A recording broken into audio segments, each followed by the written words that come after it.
Hello again and welcome to another edition of Shed Talk. Well, as promised in the last video, in this one we're going to have a good look at the birds. So we're going to start off by assessing all of the cock birds in the shed, and then I'll run through the top 15, I think it's going to be, just so you can have a quick look at what they look like and my general thoughts on them.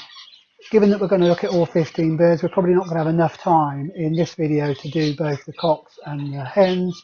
So we'll focus on the cocks in this one, and then in the next video we'll look at the hen birds. Well, I'm not going to run through the entire process of how I assess my birds. I did that in a video last year, and you can have a look at it. If you want to have a look at that, do go back and have a look at the video. I will put a link across the top of the screen now to that video, but I do have once again the two books out that I will always use when I'm assessing my birds. The first one is the standard for the birds, so it shows what the standard is, and I always like to have a good look at that while I'm assessing it. So there we go, that there will always be out, so I can look at the bird and compare it to the ideal budgerigar. We all know that this tends to be, or most people would say it's probably a little bit out of date now and needs updating. However, that's what we're currently supposed to be working to, so I always have that out. And the other trusty favourite is my, let's see if I can get this round, colt of the budgerigar, and at the back of that it has some of the common faults. They're a little bit, I mean the bird standard in this is a little bit way out of date because it's quite an old book, but I do like to go to this book. Very good book. I'm sure you can find it on eBay, which is where I found this copy. So with those two in hand, or at hand, time to start assessing the birds. So I finished assessing the cock birds, and we're just going to have a look at number 15 upwards through to number 1 in that order. So starting off with number 15 and then finishing with what I consider to be the best bird in my shed. And remember, this is just my opinion. So these are 15 and 14, with the sky blue on the left being number 15. So I'll just have a quick look and we can compare them. You can then have a think and see whether you agree with me. So this is number 15. Not a very good bird at all. Very narrow across the face. Lots of opalescent around the back of the head. I suppose the only redeeming feature is he's got a little bit of spot on him, but that's about all, and maybe a little bit of blow across the top of the head. So I'll just try and get a bit of a view of his head if I can.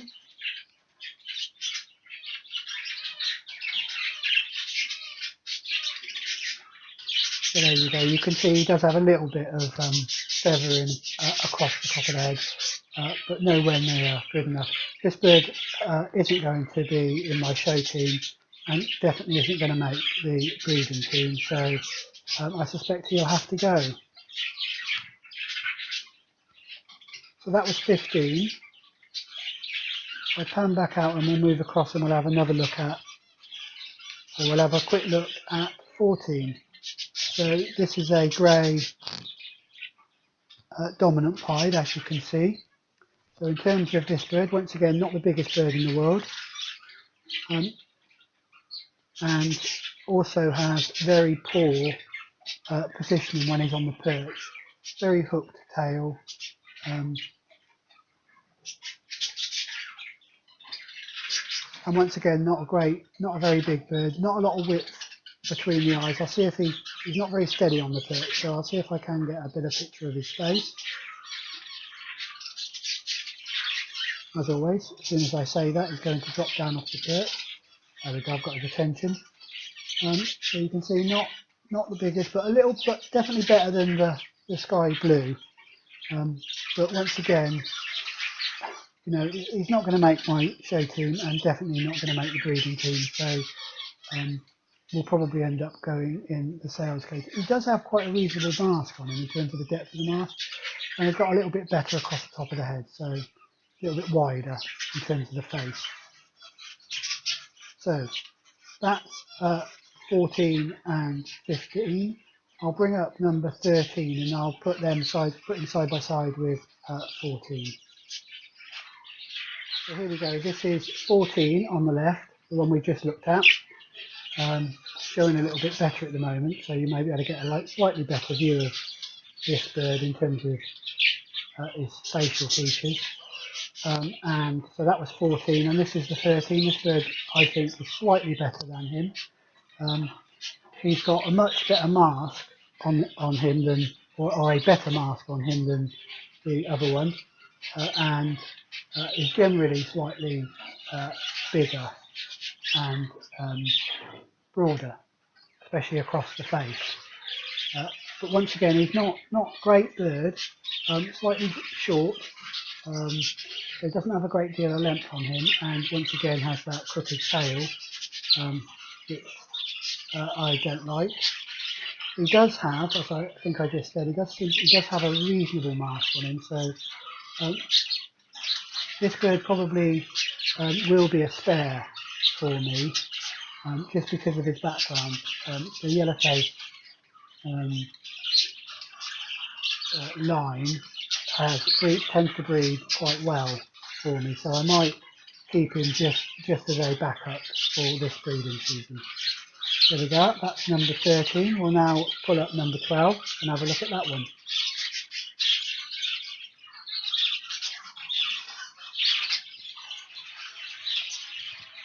So there's number 13, and we'll have a look at number 12. Unfortunately, this bird really doesn't like getting on the perch, so I will try and get him up. It's another yellow-faced grey dominant pied, so I'll just see if I can get him up on the perch and get him to stay there. Really doesn't like being on the perch, as you can see.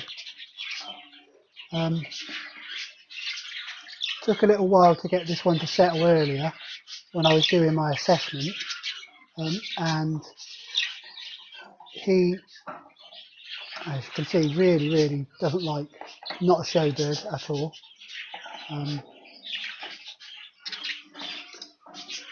Overall, not quite as good as the overall a little slightly bit better than this bird, but not a lot in it, in all honesty. This one I will keep as well, just as a spare for now. He does have a really nice mask on him, a nice long mask on him, a bit better blow, and a bit better width across between the eyes. So, yep. He also has, when he does decide to perch, although he's bent over here looking down at the thing that's in the bottom of the cage, when he does decide to stand, he's got a little bit straighter back. So there we go. That's number 12.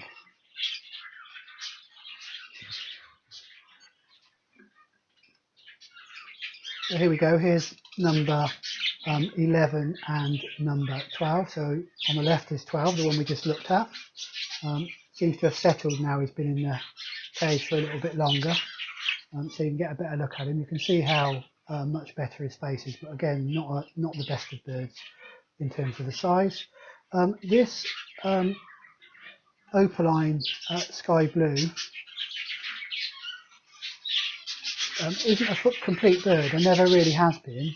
As you can see, he's got a tail missing, so one of these tailless ones, only one with a tail missing in my entire shed, as it happens. But other than that, he's not actually, so he's never going to make, I'll go back, he's never going to make the show team.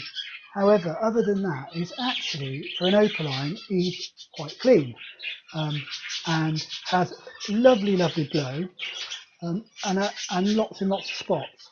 So he probably will go in as a spare in terms of the breeding team. You can see him blowing nicely there, and actually not great in size, but got lots of width and a really nice face on him and a very clean opaline. So that's my main reason for keeping this particular bird. So will probably be a spare, as I say, for the breeding team. So once again, number 12.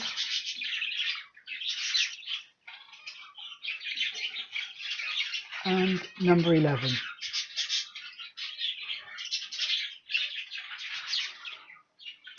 So here's the 11, the one we just looked at on the left, and the latest bird, which is the first of my top 10. So when you look at these two birds, actually, in terms of the head quality, the bird on the left probably wins. However, more complete. This light green is more complete. Is a much longer bird than the one on the left, so it has a bit more length in it, and its depth of mask is okay. Not quite so broad between the eyes. Really, this bird probably could have come number 11 and the other one number 10, had it not been the fact that the other bird isn't complete. So this light green will be a keeper. I'll just see if he'll settle a little bit before we can have a bit of a better view of him. But it's going to be a keeper. Going to attract his attention. There you go. Narrow, very narrow between the eyes. So if I do decide to put him in the breeding cage, it will need to be with a very wide pen. So there we go. That's the first of the top 10, and there's number 10. So here we go with the top 10 countdown, as we said. Number 10 is this light green, which we've already spoken about. Number 9, the first bird really that really would make the show team, I suppose, is this yellow face. It's reasonably well balanced bird, this. Nice straight back, sits reasonably well on the perch, got a nice wide mask on it, and the potential for some flow there. He's also not too opalescent around the back of the head, which obviously is one of those faults that we have. I'll see if I can zoom in a little bit on him. So there we go, you can see. Like I say, nice mask, nice balance, reasonably balanced bird for my shed. If anything, he's lacking a little bit of width towards the back of the head, so you can almost see where it starts to come out from, a little bit of width at the front of the head. You can see where it starts to come out from just behind the beak. I prefer that to be a little bit wider, the truth be known. And he's also a fairly short bird. I'm not sure whether you can see that in comparison with the one that he beat. I'll just see if we can get a look at them both. You can see that he's quite a short bird, so I need him to go in with a longer hen. So that's number 9. We'll probably go out at one of the smaller shows at the end of the year, because won't be one of the first in the breeding cage, but we'll get a chance. So here 9 and 10. 8 and 9. Number 9 on the left, number 8 being a pain. I'm not wanting to get on the perch. Come on, there we go.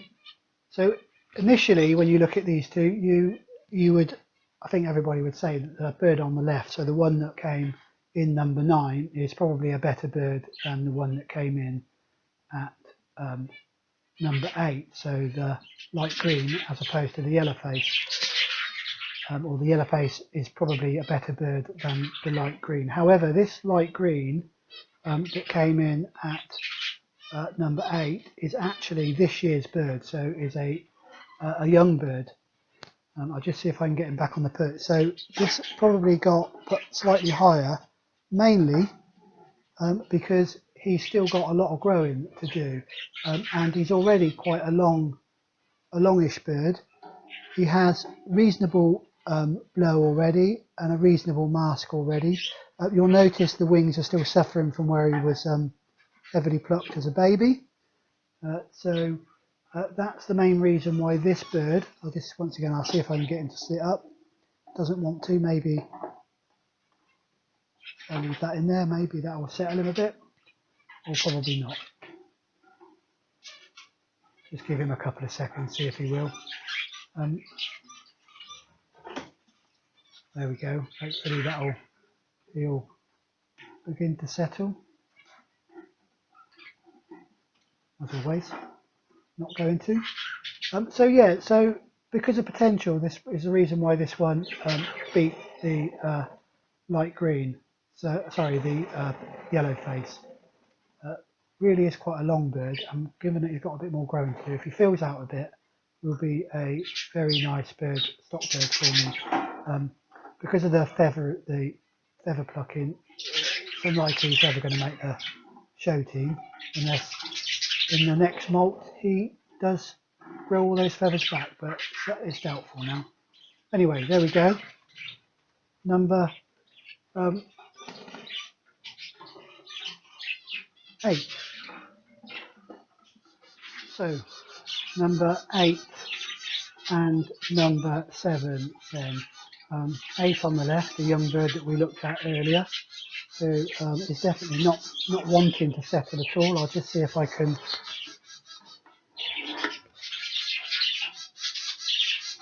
I don't think he's going to settle, but maybe as we go on.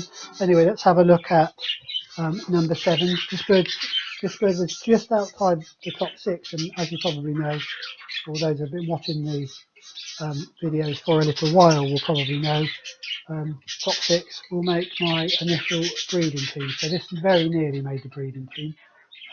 Actually not a bad bird, in all honesty. Got a nice, very nice head on him, nice and wide. The feathers across the top of the head come nicely down, begin to cover the eyes. So could do with coming down a little bit further than that. Has a reasonable mask. I'll just see if I can get him to look at us. Has a reasonable mask on him, nice and wide. Very little opalescence across the top of the head. At the moment, as you can see, got lots of pin feathers, so the blow doesn't look quite as impressive as it would do if he had fully molted out. But yeah, not a bad bird. Quite a biggish bird in terms of when you hold him in the hand, but not as long as the one on the this light green here.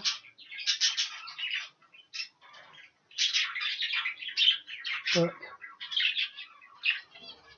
yeah, only just missed out on going straight in the breeding cage. Will undoubtedly get a chance at some stage this year. So there we go. Number 7 and number 8.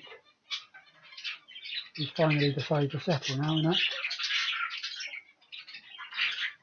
Preen himself.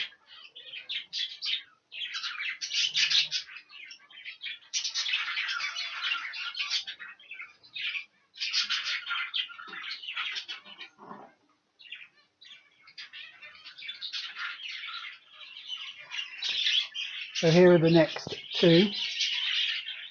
The number 7 is the one on the left, the one who's a little bit agitated still in the cage. And number 6, the bird that beat him, is on the right. We've looked at number 7, so let's have a quick look at number 6 then. There we go, this is bird number 6, a light green cinnamon. Not a bad bird overall, came in reasonably high, scored reasonably well against other birds in almost all areas apart from the top of the head, so doesn't have the best of glow. So I'm going to look for a hen to go with this bird that's got really nice top end, or at least has a ancestor where the glow was high. So you might remember in a previous video I spoke about pairing cock to cock. We might talk a little bit about that at the end of this video. So there we go, number 6, and the first of the breeding cocks for this latest breeding season.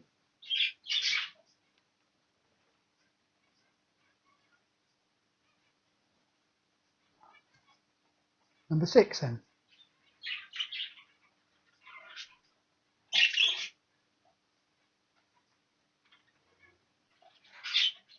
And now for 5 and 6. So 6 we've already spoken about, the bird on the left as you're looking at it. So the cinnamon light green. And number 5 is this grey cinnamon opaline.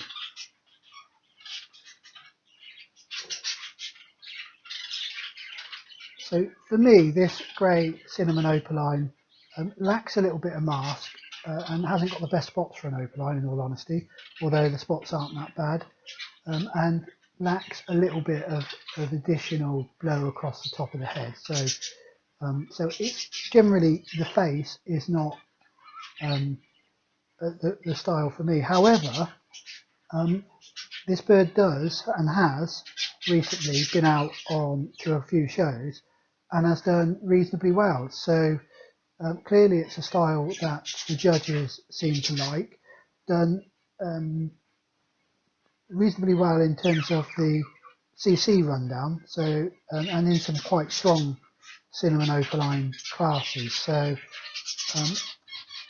you can sort of gather why. It's got a certain style about him. Overall, it's, you know, generally the overall shape of the bird is nice, and it's a very clean opaline. So this bird will go in to the cage. I want to try and find a hen for him with a bit better head style, or once again has got head style in its pedigree. So, but yeah, I'm quite looking forward to how the youngsters for this one will turn out. Question, as always, is whether I pair this to another opaline. Thoughts please in the comments as to whether opaline to opaline is a useful combination. I know some people say yes and others say no. So that's bird number 5. Beginning to get there in terms of the total top 5s now. See if I can give you a bit more of a close-up on this one.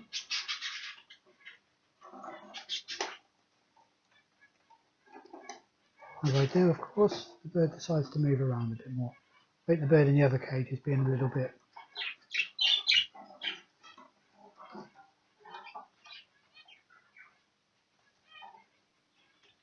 there we go. Before I stress that one out too much. So here are numbers 4 and 5. The opaline on the left we've already looked at, and both these. So the opaline is not happy at the moment. I think partly because of the yellow face in the other cage that's being very agitated. Earlier, when I was judging these, the yellow face sat lovely for me, so it may be that he'll settle down, or it might be just that he's a little bit camera shy. So this yellow face is probably not actually, in terms of the as an overall bird, as good as the opaline we just looked at, or even the cinnamon light green we looked at earlier, but it's much younger and really made the breeding cage because of the potential that I see in this bird. I'll just see if I can get him to settle a little bit.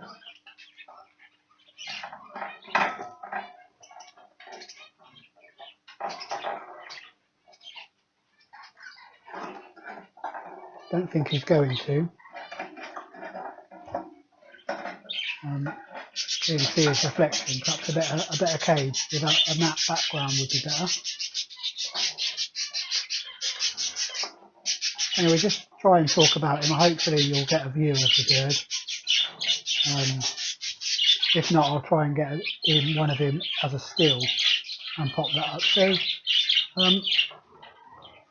like I say, really this bird's made the show team based on, sorry, not the show team, the breeding cage, based on the fact that he's quite a young bird, still got a bit of growing to do, and his background is very good. So that comes from my better birds.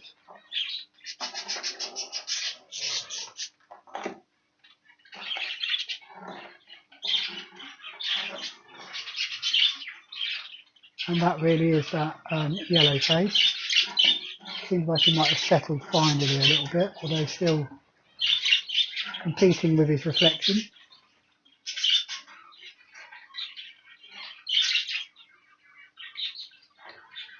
You can see here that he really does have some potential in terms of his face, considering he's still got quite a bit of growing to do.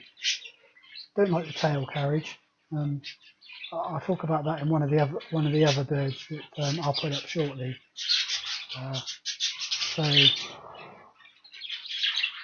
But now carrying it not too bad. Tends to drop it once he relaxes, which is unfortunate. Which is something that this cinnamon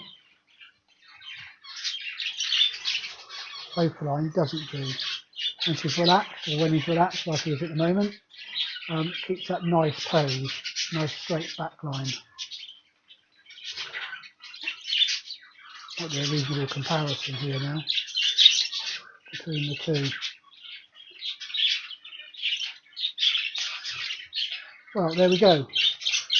So that one there is number 4. So here's 3 and 4. The yellow face that we just looked at is actually sat a bit better now. So you can probably get a little bit of a better view of him. Perhaps he prefers to be on the left rather than on the right. We'll now come across and have a look at this blue.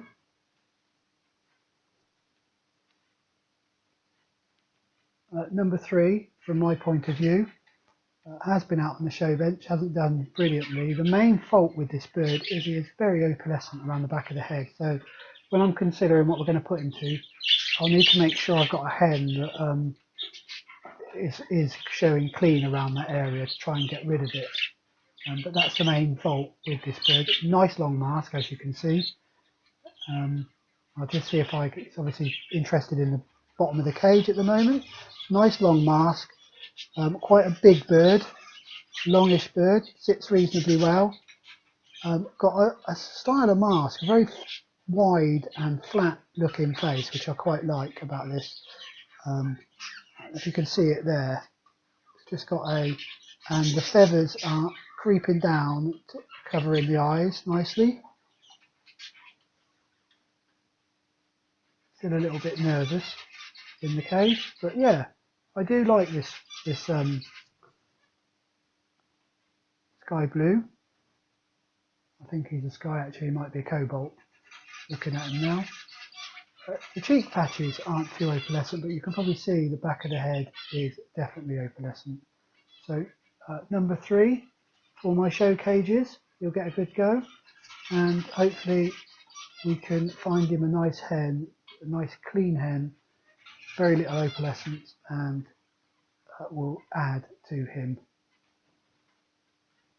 So here we are with, so that there is 3 and 2. The cobalt obviously on the left, settled a little bit, and number 2, which is the grey, on the right. The cobalt is actually a slightly bigger bird than this grey, and there wasn't a lot in it in terms of these 2 birds, I don't think. When I compare them now, actually, I probably think the cobalt's a little bit better. But let's talk about the grey then. It came out as number 2.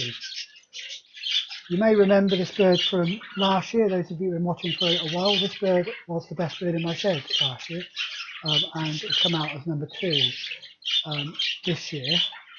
It's a really nice bird. In terms of the positives on this bird, I just love the glow around the head and the way the feathers come down across the eyes. Nice and clean in terms of opalescence on the back,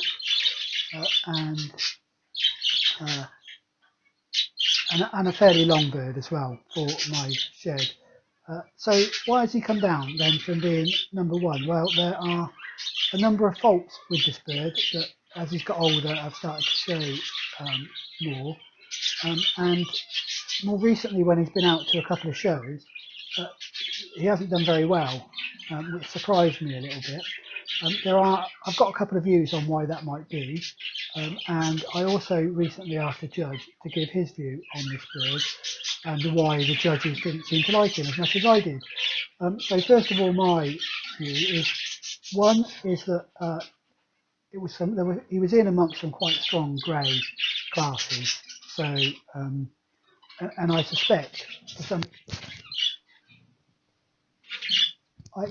extent that was part of the problem, was that he didn't have a chance to progress further. So that's one. And the other reason is he wasn't in the best of conditions when I put him out.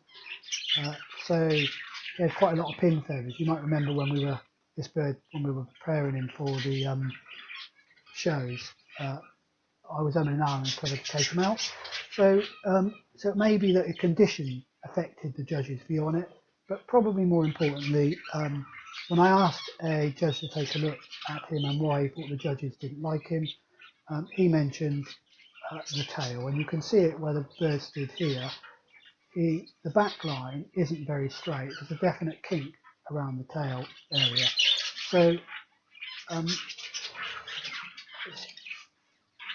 So what I will need to think about who I pair this bird to, and I need to give him a partner that has that really nice long line across the straight of the back.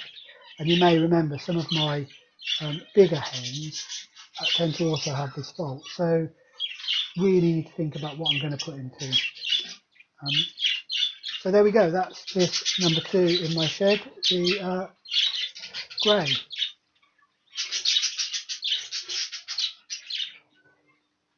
So now let's consider number 1 and 2.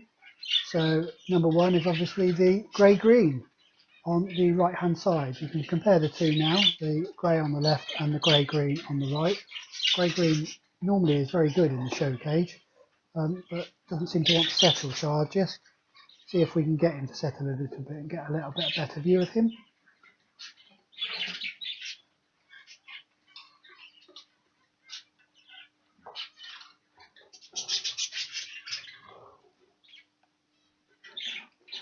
Okay, he's up on the show cage now, up on the perch now, so you can have a look at him.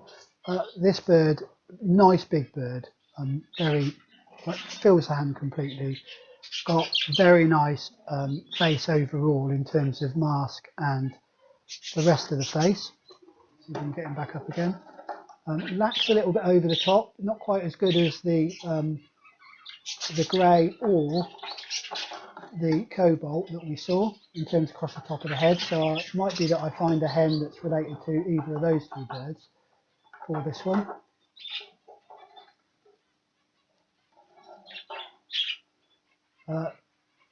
But he has a certain quality about him that the judges seem to enjoy, although as I say, he's not settling in the showcase. Normally he settles really well in the showcase and relaxes and starts to show off.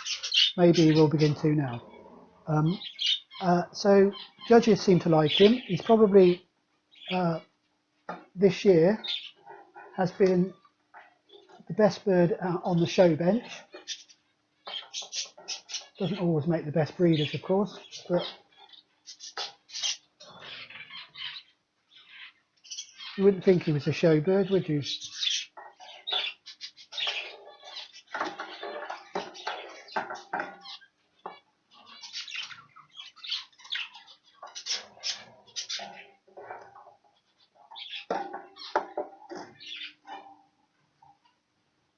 Maybe it's that cage again, a bit shiny.